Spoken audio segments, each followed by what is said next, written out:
making a false promise, setting up false hope inside of you. And what does it say in scripture? Hope deferred makes the heart grow sick, right?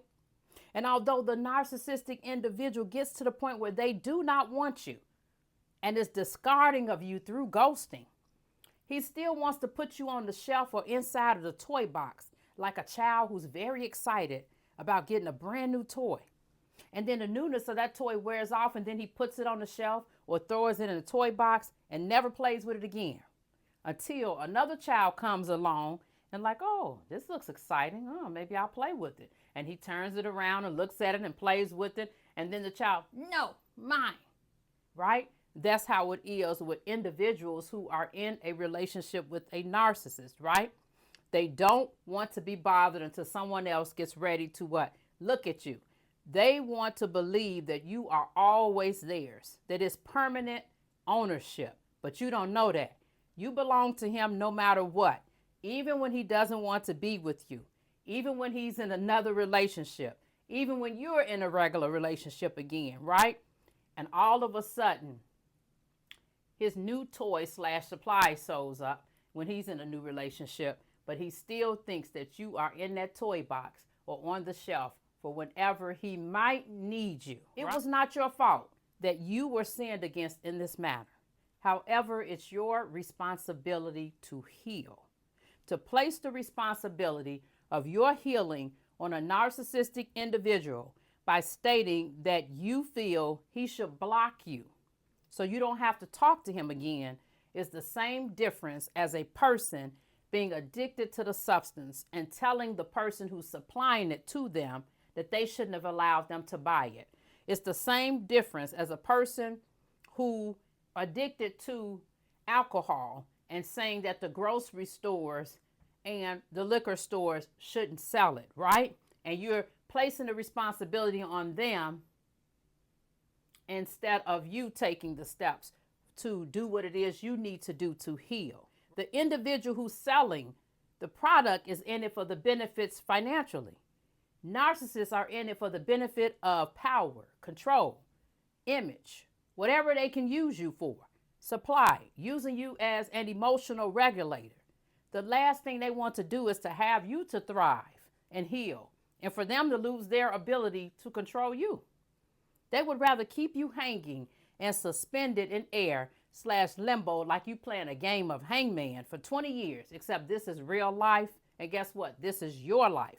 And your desire to keep ending the pain, to be pain-free, to keep the ending pain-free, where you're not a participant in your healing process, is actually a part of magical thinking. It's going to be pain being in it. It's going to be pain coming out of it. One brings growth, healing, and wholeness. The other is imprisonment and bondage. There's no get out of pain free card as if you're playing a game of Monopoly. You are addicted to the pattern of unpredictability and become desperate to getting a fix and calling up other people to help you.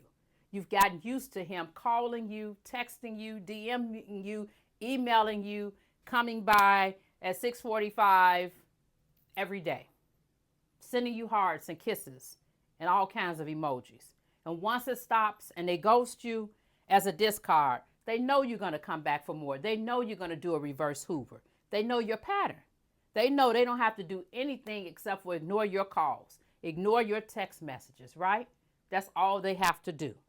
And they know whether you're hooked or not, right?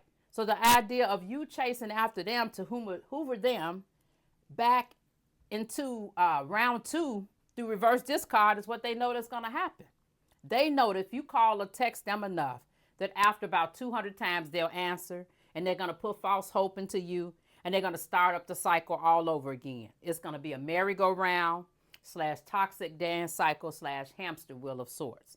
All they have to say is, I'm coming over, baby. My mama had a talk with me, and she told me she wasn't pleased with what I was doing, And so I told her I decided to go to therapy now, baby, and I'm in church now, baby, and I rededicated my life to the Lord, baby, and I'm dealing with my mother and father wounds, baby. I think I'm even going to join the deacon board or become an assistant preacher at the church, or I might lead the men's outreach ministry, baby. You know, I'm sick and tired of living like this, and I'm ready to do better, you know. And so I've even got that song, Lord, do it for me, in my head, baby. And all the while, he's crying crocodile tears, and he's roping you right back in to the narcissistic abuse cycle. The question you have to ask yourself, how long am I going to go through this before I admit that the ghost thing was the discard, that I don't need closure, that I'm done, right? That I am done. How long will I have to wait before I don't pick up the phone, don't answer, or meet up for closure again, right? And go low contact if I have the kids, or no contact if there are no kids, and only talk about the needs of the child with him if I have contact with him because of the kids. Heal so you don't spill. Heal so you can be real. Heal so you can reveal. I am Katina Horton, the Love and Freedom Toxic Relationship Recovery Coach. Be blessed. Until next time.